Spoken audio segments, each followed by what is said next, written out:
Yes, hello and welcome to the Jock and Journo podcast. It is finals time and I have a very happy, victorious Collingwood superstar midfielder, Scotty Pendlebury, with me. I'm Jay Clark and you'd be happy as Larry, wouldn't you, Scotty? Week off, home preliminary final. Ideal scenario, isn't it? It certainly is. Yeah, no, it was amazing game to be a part of Thursday night, and then just the finals games are so emotional as well. Like they're obviously physical, but just the emotion in them is so high. Yep. It was nice to get the win, and then just sort of kick back Friday and know you have the weekend off, and now we can just really prepare and get ready for a home prelim in a couple of weeks. We've got a big show ahead. We're going to be speaking about your teammate, Brayden Maynard, who's going to take up a lot of copy inches this week, of course. Maybe the biggest tribunal case in, I don't know, since Barry Hall, potentially one of the biggest in years. There's no doubt about that. You talk about emotions in finals football. I saw you on the final siren, mate. My eyes were drawn to you. You've let out some jubilant roars over your time. I reckon you might have set a new high with this one. You went with the double fister, the bent over, double fister, guttural roar in celebration. We're going to go through the last couple of minutes in a second. Say guttural. Yeah, guttural, like deep roar. No, I did. I gave it everything I had. Yeah. I think it was What was that? I think like? Howie was the feeling? Relief? It's a little bit of relief, but you just know what's on the line. Like it's, as I said, they're so emotional. You know what you're playing for. And it's big to win on that first week. Finals are so hard to win, and last year we lost that first final to the Cats by 5 points, and this year we were on the right end. I think we won by 7 points, but it's just the emotion's high. You know what you're playing for. It's finals. You were there. You would have felt how big it felt. So I think I heard you. Yeah, just let it out. It feels good. It's almost like you're hungover the next day and you need to have a spew. You just bend over in the power stance, let it go, and then back. So it was as I said, it was an awesome performance, and happy to be sitting here and through to a prelim. I was covering it for the Herald Sun. I was on the edge of my seat. Collingwood fans were on the edge of their seats. You talk about the emotion. Watching you in the last couple of minutes and watching back is fascinating because pretty much wherever that ball went in that Collingwood backline, and you were pinned down. Like, remember when you were a kid and one of your brothers had you pinned down on the floor? Collingwood was pinned down in that back half as they came again and again, wave and wave of attacks, and you were there literally amid every possession directing traffic. Now, I know that's a usual role for yourself, but this was something else I felt. And it started at I think there was 3 minutes 40 left. Jack Ginnivan gets a free kick in the middle of the square. I think he gets a high tackle from Trent Rivers. Holding the ball. Yep. Sorry. Yep. And then, but he kicks it straight to Stephen May on half forward flank, which is in a hot spot instead of going wide. I looked at Steele Sidebottom over the other wing. Going off his trolley. He went bananas at Guinea, saying go wide. So what in that moment can you reflect, without trade secrets, can you reflect on what should have happened in that situation? It's not even trade secrets. I think every club's trying to do it, but because both sides have those minute boards up. So there's like three. I think Melbourne had 4 up, we had 3 up. So that's when you always know it's somewhere in between. Yep. So ideally there, you're just trying to get as many seconds off the clock as possible. So, I threw the ball back to Brayden, hoping he would let it go and it would steal 10 seconds there. And, just trying to help and direct. So, ideally we would have played that ball wide to Steele, who was free, and then make Melbourne press forward. You don't really want to have to kick to a contest straight away. But to Melbourne's credit, in that last quarter, they took away a lot of our uncontested marks. Obviously, we had a 20-something point advantage, so they had to do the chasing. But on reflection, we'll learn. I think I heard Fly say after the game, like we'll still learn from this and grow and get better and managing the clock. I thought we defended extremely well. It wasn't too many of their entries that I thought were super clean, like pinpoint to a forward. A lot of it was high ball and giving guys like Darcy, Murph, Howie great looks. But we've got to be better at getting out. You can't just sit there and hope to survive under like a wave of pressure. So, you still got to try and go forward, but as much sort of uncontested, move it up. And then when you really have to, bail out wide, ideally, is to try and get a stoppage or something like that. But, I still felt like we played the last few minutes fairly well. Mm-hmm. Well, there were some big moments. I know Brody Mychek took a big mark on the wing. Again, Ginnivan was busy, so he was injected in the sub and had, so I know he probably might have wanted to have that moment back, but he had some big moments. Isaac Quaynor took a couple of really big marks going back with the flight. So what was it? How were you feeling back there as the ball was coming over and over and over again? And I know some of your guys really stood up, but what there must have been a lot of tension throughout that time. Yeah, there was. You're just trying to execute in the midfield, especially with Gawn, the way he was sort of getting into a groove, wasn't he? Like in that last quarter. Yep. Around stoppages, you're just trying to cover the real dangerous space. So, and that's why Guinea was involved in so much of the play because Max was hitting it back into the corridor and Guinea was up through that area and there's just a wave of numbers sort of surging. It was like they were sort of running NFL plays at stoppages, shooting through the front, shooting through the corridor. And with Gawn's ability to get it there, then you're trying to put pressure on and just give our backs half a look. You just really didn't want to try and give them any clean ball coming out of stoppages going forward. So I thought Guinea played exceptionally well, Paddy Lipinski in that role as well, and then just trying to battle. But then you have moments of individual brilliance, like the centre bounce loss that goes to Isaac's one-on-one, sort of pushes off, stands in the hole, Frisch is coming, just didn't flinch, bang, takes a massive mark. And he's a 21-year-old kid, is he? Like, imagine how much he grows and believes in himself now. And then he takes another mark 2 minutes later on the half-back flank that kills the game. I think he kicks it and then that's when we win. So, yeah, just moments like that guys, you always want to know if you can do it. Can I actually stand up? We had some guys that did it and that will take so much confidence from those because those moments are very easy to, Isaac could very easily just turn and box out his guy and hope Darcy wins his one-on-one. He puts his body on the line potentially to get absolutely suitcased, takes it, and that saves a goal or saves a score. Scariest moment in footy when you got your hands above your head and you don't know what's coming from behind you. That is for sure. Jamie Elliott took a mark floating back in defence also off a kick from Max Gawn, which was absolutely huge. You talked about the stoppages before. You played quite a distinctive role inside that centre squeeze. Sat back, you were the sweeper a lot of the time. And watching that, I thought back to the 2021 grand final when Melbourne annihilated the Western Bulldogs in that situation. As you said, going through the front of the stoppage. They can score from stoppage. That was the main threat. So it did look like you were sitting back covering for that. Was that your role throughout the game? The centre bounce is, because it's 6-6 and 6 now, even watching the Brisbane Port game, like Brisbane scored so heavily from stoppage up there. And stoppages are becoming a really key in games with the scoring that can happen from there. So Brisbane kicked 13-3. From stoppage. And so both sides are the same thing. You don't really want the ball coming out the front door because it just stresses your defence so much. Like that extra 5 metres versus them going back 5 metres. It's a 10-metre difference. It doesn't sound like a hell of a lot, but that ball now drops to your high half backs instead of your deep defenders. So, try not to let any side out the front door. And surprise, surprise, guess where we're trying to exit? We're trying to exit through the front door. So, everyone knows it, but you've got to be able to go and execute. And that final Melbourne Bulldogs from 21, was it?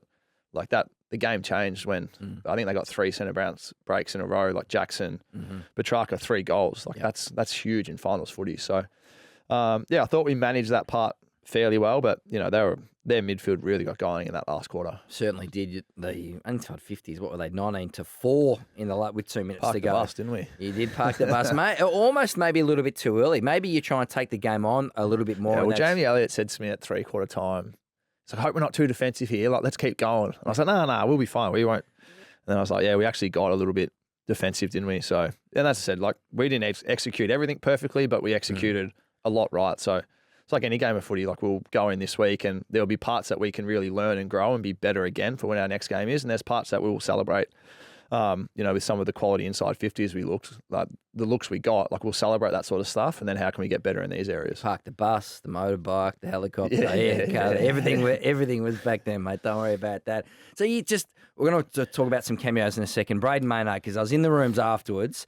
And it felt like the air in the room went from excitement or relief, jubilation, and then I felt like the Maynard situation hit and the temperature changed. We'll get to that in a sec.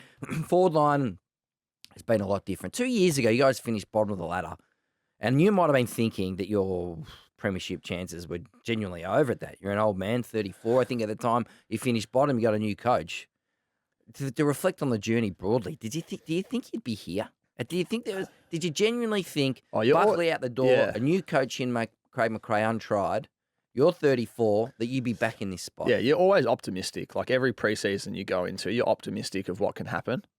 But But at that time when Your glass Bucks would want to be so full, it's overflowing. Yeah. So, but like that time, obviously, I think did we finish last? Second last? Second last. Whatever it was. Not a great year. Already coughed up the top pick. Yeah, new coaches come in. In your mind, you're sort of like, this usually takes time. But with our list, I sort of thought, if we get healthy, we've got some good senior experience, we're going to get a new system, a new way to play. It will take time. So there's no way I would have thought we would have grown as quickly as we had. But this is what happens when you don't put limits on yourself or don't, we're just trying to get better. And Fly says it all the time, we're just trying to get better every day.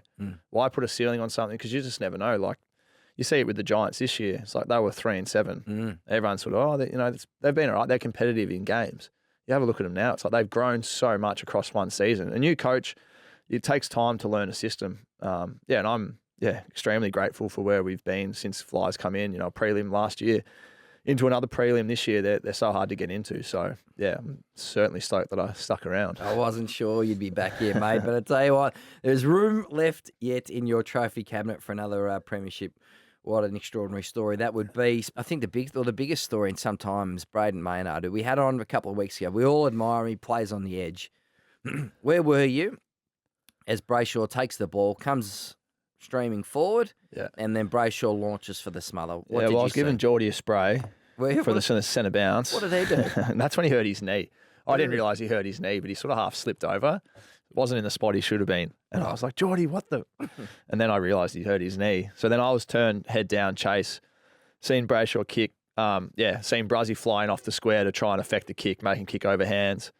So then my head was just down. So sort of Bruzzy flew up in the air, Brayshaw was through. I was just thinking, get back, help out. Yep. And then I don't sort of remember the play. Did they mark it or was it just a down the field free? Oh, no, I can't remember if it was marked. I mean, and then I just remember, then I pretty much just remember turning around and it was sort of like a melee in the middle. Yep. It's like, what's happened here? And then I quickly realised Brayshaw was down. Yep. But because we're at the game, and I like that this happens, they don't show it on the screens anymore. They used to show it on the screens. Were you looking for the replay? Everyone was. You could see the Melbourne guys were, because everyone's sort of like, what happened? Because when you're watching, everyone watches the ball. So like, I doubt there would have been many players who would have been like, I know exactly what happened. And Bruzzy's going, I've tried to smother it. Well, I seen him jump in the air and like he was a bee's dick away from smothering that footy. So, and then sort of like, oh, what's happened? And then, you don't see it until after the game. And, it's I don't know. Yeah. I feel like anything that I say, it's always going to be biased, isn't it? But like you're a Collingwood player. Clearly I want him to get off, but I feel like you've been playing the game for 20 years. And I know there's the concussion landscape at the moment. I mean, I think the AFL essentially overruled the initial sort of not guilty verdict in the first place to make sure this gets tested at the tribunal. But take the colour of the jumpers out of it. You're playing in this all the time. It's a collision game. It is a contact sport. Yeah. What was, now that you've seen it, what is your view of the incident? Yeah, well, I feel like from how we play, like he's made you need pressure on that footy. So come hard forward, try and smother it. Like he missed that by centimetres. Yeah. So that to me is a footy play. Yeah. It's not like he's jumped off the air with not even attempting to smother it. Like if he, and then this is one for you, if he touched that, like so he's missed that by say 5 centimetres. If he had to touch that and the same outcome happens, I don't know what happens. Yeah, I don't know that you can suspend him if he touches the footy because then he genuinely has impacted the play. Yeah. So how can that be careless? I mean, you just sort of you're playing on the football. You're not striking. It wasn't even a deliberate or an intentional bump. Yeah. So because he misses it by 5 centimetres, are we saying that it's not a footy act? Well, the question is, whether it's a football act or not, do you have a duty of care to the other player in that situation? When your feet leave the ground and you're vertical in line at high velocity and you know you're going to land somewhere on or near him, do you have a duty of care in that moment? Yeah. And that's essentially pulling out or changing that smothering attempt, because the consequences could be that you take the opposition player and out. I say this all the time then. So my answer to that is, and it's, first, like, it's funny because when that happens, right, your first thing is like, I think everyone feels that it's like you actually hope Brayshaw is okay because it's more than just a game. So we're like, I hope this guy's okay. Like he's had a couple of concussions. I hope he's fine. But like when he doesn't move for a while, you just sort of like, hope he's okay. And then he gives the thumbs up. And, I know Bruzzy went and seen him on the weekend. They used to play juniors and stuff together. Hampton Rovers. But then it's like, Bottle of wine and But then if you chocolates. sort of remove that, Mm. if I go for a specky and knee you in the back of the head, do Yeah. I have a duty of care? It's a great point. Well, no, you don't get penalised for that. Why? It's part of the game. So is running to jump and smother part of the game? I would have thought so. So so that's my views on it. Yep. That I think like he come with an intent to smother the ball. Yep. Clearly because he's jumped and he's missed it. As I said, Yep. I was really close to it. He's missed that by centimetres. And if he touches that, we're lauding. Like imagine if that saved us a centre bounce goal. We're talking about one of the best defensive acts of the year. Smothers that. Yep. And even like impacting the play. Like he's forced Brayshaw out of a centre bounce to kick over hands high to get above Brothers. Forces a high ball, which is what our backs want. That's the whole defensive. That's the whole. Every side would want that. Yep. Like they've got a midfielder. It's our worst nightmare in the centre bounce. We're just talking about the midfielder streaming out the centre of the ground. If we don't press that, he knocks that over from 50. Yeah. So, it's crazy. You're the guru on this. You don't get them wrong. Well, you are. This is going to be replayed. I think he will get off. I think it's a tough call. I think it's a really tough call. One of the toughest I've seen in years.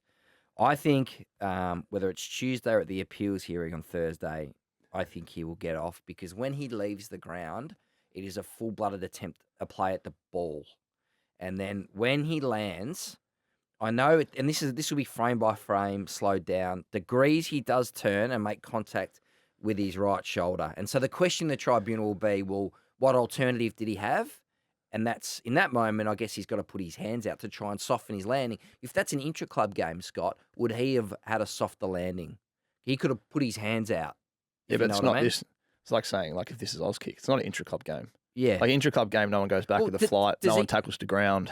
Yeah. Once you're right. Once you're in the air and your hands are up and you run at me, I'm not just staying like this and being like, let's just see what happens. Well, then you leave but then two players are vulnerable. Two players are vulnerable. Yeah. So I just think like it's like you can almost see both of them try and pull out at the last second and protect themselves. That's why they both skittled each other too, like high speed collision. Yeah. It's going to be fascinating. How's Bruzzy going? Have you touched base with Brayden? No, I haven't spoke to him since. I feel like everyone would be hounding him. Yeah, and it's as you know, like it's going to be very public story and it'll be difficult for him. Yeah, of course it would be. Like because it's a mate of his that it's happened to. Yep. Like clearly he's gone and seen him. Yep. So he's just decompressed. Hopefully he's staying away from like social media, things like that. But it's going to be huge and the repercussions of missing out on potentially the rest of the final series versus being part of it. It's